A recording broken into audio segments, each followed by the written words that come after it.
अरे सखी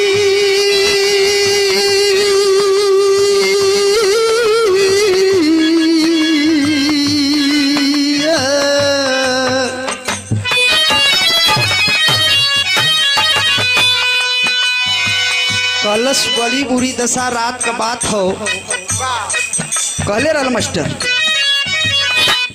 अरे रतिया बलमुआ दिहलनी गारी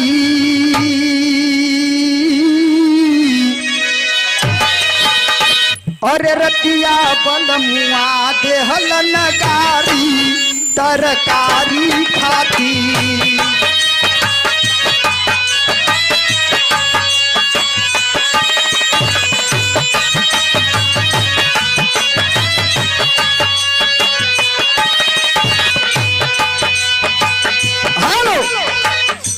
बैठा था बच्ची हेलो हेलो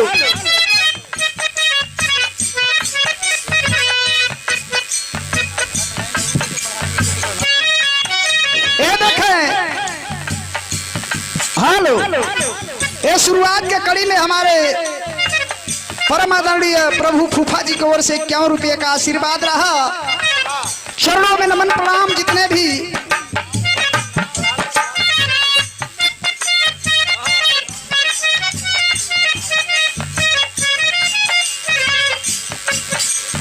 भी जनता जनार्दन आए सबके चरणों में नमन प्रणाम। जितने भी हमारे बिरहा के विद्वान बैठे हैं कलाकार महोदय चाहे लेखक हो या गायक हो सबको नमन प्रणाम।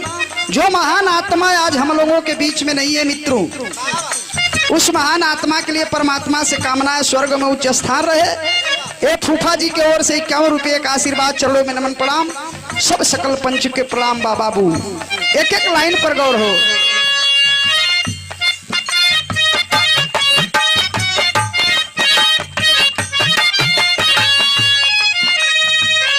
अरे रतिया बलमुआ दिहलनी गारी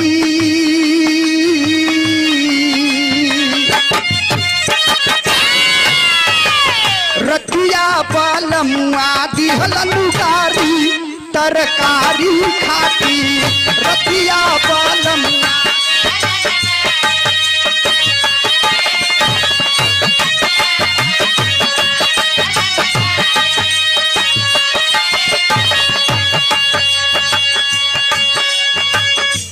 पड़ोसन पूछलस की गाड़िया दे देहलन तो कौन बड़ा बुरा कैलन कहलस इतना ना ये बहिनी। और देखे गारी दिहलई ऊपरा ले